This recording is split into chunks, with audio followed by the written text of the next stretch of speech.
నమస్తే, welcome to our channel. నేను మిషాల్ని. YCP మాజీ ఎంపీ విజయసాయిరెడ్డి సంచలనమైన విషయాలు వెలుగులోకి తీసుకొచ్చారు. మరొకసారి జగన్మోహన్ రెడ్డి వల్లే నేను పార్టీకి రాజీనామా చేసి బయటకు వచ్చానన్నారు. అయితే నేను పూర్తిగా వ్యవసాయం చేసుకుంటాను అన్న విజయసాయిరెడ్డి ఇప్పుడు మళ్ళీ మీడియా ముందుకు వచ్చి సంచలన విషయాలు జగన్మోహన్ రెడ్డి మీద మాట్లాడుతున్నారు. అసలు అదేందో తెలుసుకునే ప్రయత్నం అయితే చేద్దాం. మనతో పాటు స్టూడియోలో ఉన్నారు ప్రముఖ రాజకీయ విశ్లేషకులు అడుసుమల శ్రీనివాస్ గారు ఉన్నారు. వారిని అడిగి విషయాలు తెలుసుకునే ప్రయత్నం చేద్దాం. నమస్కారం సార్. నమస్కారం అండి. ఎంపీ విజయసాయిరెడ్డి పార్టీకి రాజీనామా చేసి చాలా రోజులు అయిపోయింది, ఇయరే గడిచింది. అయితే మరొకసారి ఇప్పుడు సంచలనమైన విషయాలు వెలుగులోకి తీసుకొస్తున్నారు. జగన్మోహన్ రెడ్డి క్వార్టరీ చుట్టూ ఉన్న వాళ్ళే నేను పార్టీకి రాజీనామా చేశానన్నారు. మరి వ్యక్తిగతంగా నాకు చంద్రబాబు నాయుడు గారి మీద ఏ ఉద్దేశం లేదు అన్నారు. మరి స్నేహపూర్వకంగా పవన్ కళ్యాణ్ గారి మీద ఏ ఉద్దేశం లేదని చెప్తున్నారు. అసలు ఎందుకు ఈ విషయాలు ఇప్పుడు వెలుగులోకి తీసుకొస్తున్నారు అంటే ఏం చెప్తారు సార్? ఇప్పుడు యాక్చువల్గా విజయసాయిరెడ్డి కూటమి ప్రభుత్వం వచ్చిందని వాళ్ళ మీద ప్రేమతోటో లేకపోతే జగన్మోహన్ రెడ్డి విధానాలు నచ్చకో అతను బయటికి రాలేదండి. ఈ కేసులు ఎక్కడ ఇరుక్కుంటాంరా భగవంతుడా అని చెప్పేసి ఈ కారాగారాన్ని నేను భరించలేను ఈ వార్ధక్యంలో అనేటువంటి దాంతో బయటకు వచ్చి అప్రూవర్గా మారాడు. పైగా అతని కోపం ఏంటి, జగన్మోహన్ రెడ్డి సైన్యాధ్యక్షుడిగా పనిచేసి అతను చేసిన అవినీతిలో ఇతను భాగస్వామి, సహనిందితుడు, కంప్లీట్గా ఆ 1,00,000 కోట్లు కొల్లగొట్టేయడంలో ఇతని పాత్ర పూర్తిగా ఉంది. కాబట్టి అతను అక్యూజ్డ్ 2 అయ్యాడు, అతనితో జైల్లో కూడా ఉన్నాడు. అది బయటకు వచ్చిన తర్వాత జగన్మోహన్ రెడ్డి మళ్ళీ తిరిగి అధికారంలో వచ్చే వరకు కూడా ఇతను సైన్యాధ్యక్షుడిగా పనిచేశాడు. అతను అధికారంలోకి వచ్చాడు. తర్వాత ఇతను పక్కన పెట్టారు, ఇంకా వేరే వాళ్ళు చేరారు, సహజంగానే చేరతారు కదా. దాంతో కొంచెం కినుకు వహించాడు, నోరు మూసుకున్నాడు అధికారం ఉన్న వాళ్ళం. ఎందుకంటే ఏంటంటే కొంచెం టికెట్ ఇచ్చి పంపిస్తారు అలవాటు వాళ్ళకి. దాంతో ఇక చివరికి ఓటమి పాలైన తర్వాత తన అక్కస్సు బయట పెట్టుకున్నాడు. పైగా అనేక కేసుల్లో అతను జవాబుదారీగా నిలబడ్డాడు. వాళ్ళ బాబాయ్ మర్డర్ కేసులో నిన్ను గుండెపోటుని ఎవరు చెప్పమన్నారో ఇలాంటివన్నీ వచ్చినాయి. లిక్కర్ కేసు విషయంలో ఇతను పాత్ర చూస్తే అతను నాది కదండి ఇంకా పలానా వాళ్ళు అని చెప్పి అతనే గుట్టు విప్పాడు. వాళ్ళందరూ లోపల పోతున్నారు. జగన్మోహన్ రెడ్డి కూడా ఉన్న వాళ్ళు ఇంకో బాబాయ్ సుబ్బారెడ్డితో సహా మీకు అత్యంత సన్నిహితుడు, ప్రేమికుడు కరుణాకర్ రెడ్డితో సహా లోపల పోతున్నారు అందరూ. ఆల్రెడీ చెవిరెడ్డి భాస్కర్ రెడ్డి లోపల ఉన్నాడు. ఇప్పుడు వేకెన్సీ వచ్చింది కదా, మళ్ళీ నేను చేరొచ్చు అనే లెక్కలో ఉన్నాడు అతను. పైగా అతను బయటకు వెళ్ళిపోయేటప్పుడు కూడా విరహ వేదంతో వెళ్ళాడు. జగన్మోహన్ రెడ్డి మనసులో నాకు స్థానం లేదు అని హర్ట్ అయిపోయినట్టు మాట్లాడి వెళ్ళి నేను వ్యవసాయం చేసుకుంటా అన్నాడు. ఇప్పుడు మళ్ళీ వ్యవసాయం, ఇప్పుడు జగన్మోహన్ రెడ్డి బ్యాచ్ అంతా లోపల పోతున్నారు కదా. మరి అతను తెలిసి అన్నాడో తెలియకన్నాడో తెలియదు, కానీ జగన్మోహన్ రెడ్డి కూడా లోపల పోతాడు.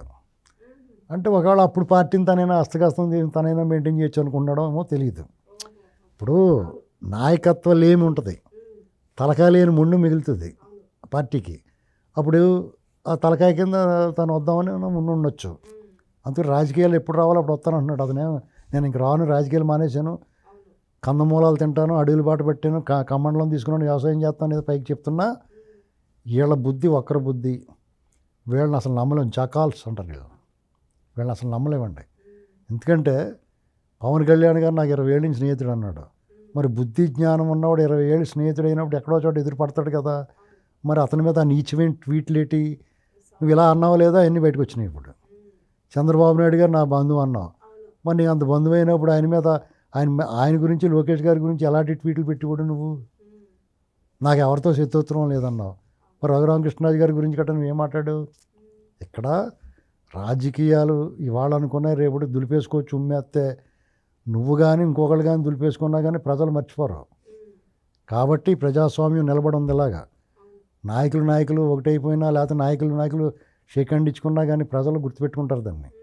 ఎవరో ఒకరికి వేస్తారు శిక్ష, ఇద్దరిలో ఎవరు తక్కువ తప్పు చేస్తే నేను గెలిపి ఆడే వైపున ఉంటారు. కాబట్టి విజయసాయిరెడ్డి కానీ జగన్మోహన్ రెడ్డి కానీ వీళ్ళ కథ ముగిసింది. వాళ్ళ అధ్యాయం ముగిసిన అధ్యాయం. ఇంకా ఊరికే వాళ్ళు ఏంటంటే ఆ ఉనికిని కాపాడుకోవడం కోసం రప్పాలో లేకపోతే ఎవరో ఒకరిని టార్గెట్ చేసి ప్రెస్ మీట్లు ఈ పన్నెండు పిల్లతాలు కొరికినట్టుగా వాళ్ళు ఎవరు ఉంది అంటే వాళ్ళ లెవెల్ ఎంత దిగజారిపోయిందో అంటే నాలాట ఒక సామాన్య సగటు పౌరుడు, ఒక అనలిస్టు మాట్లాడిన దాని మీద వాళ్ళు హై రేంజ్లో మాట్లాడుతున్నారు. అంటే మీరు తగ్గారా నేను పెరిగాననేటువంటిది మీరు ఆలోచించుకోవాలి. అర్థమైందా? నేను నిజంగా ఎంజాయ్ చేస్తున్నాను.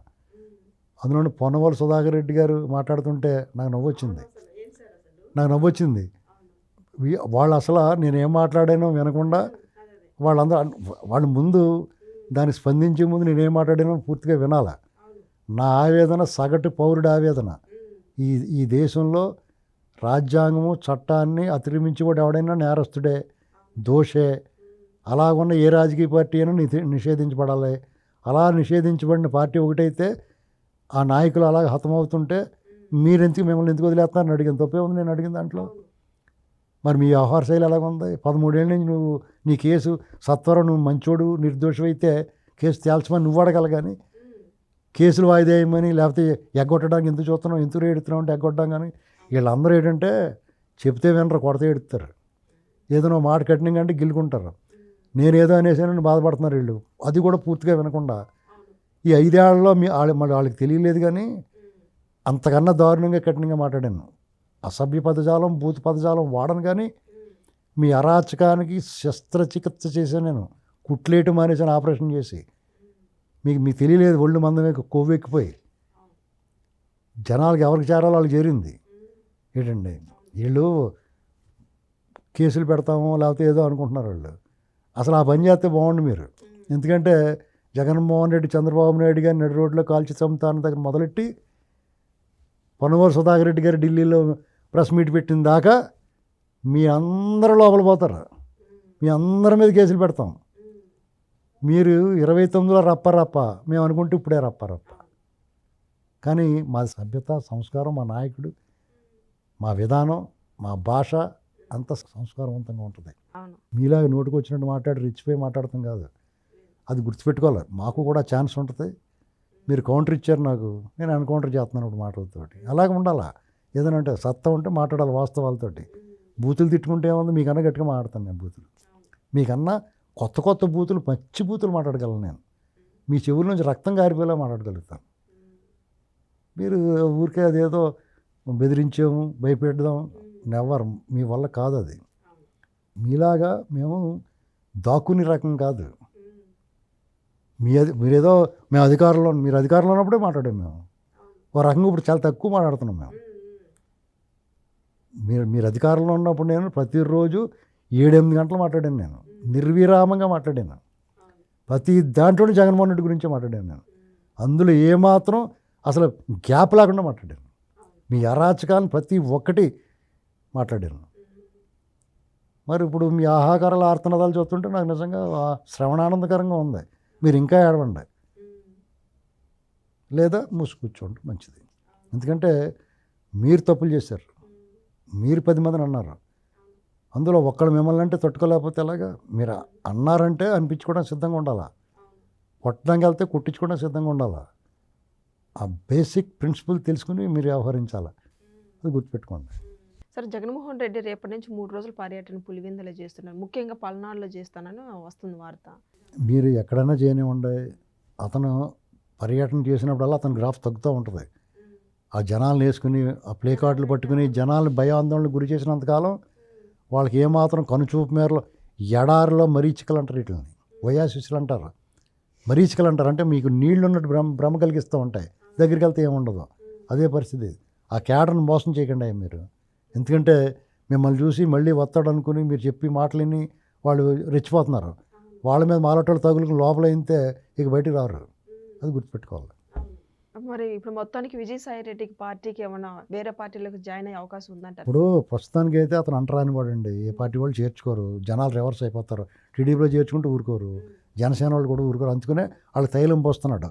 నాకు 20 ఏళ్ళ నుంచి ఫ్రెండ్, నాకు 30 ఏళ్ళ నుంచి ఫ్రెండ్ అంటాడు ఇంకొకటి వచ్చి ఇష్టం వచ్చినట్టు మాట్లాడి. కాబట్టి ఏమైనా రాజకీయాలు ఏదైనా సాధ్యమేనండి. మనం పూర్తిగా కొట్టుపాడేళ్ళాం. చూద్దాం భవిష్యత్తు ఎలా ఉంటుందో. ఇప్పుడు అలా ఇలా మాట్లాడాలంటే జగన్ మెయిన్ కేసులో కూడా అప్రూవల్గా మారాలి అతను. అంటే జగన్ శాశ్వతంగా లాకప్కి పరిమితం చేయగలిగితే ఇతని ద్వారాలు తెరుచుకుంటాయి కొన్ని చోట్ల. చూద్దాం ఏమవుద్దో. Thank you sir. రైట్.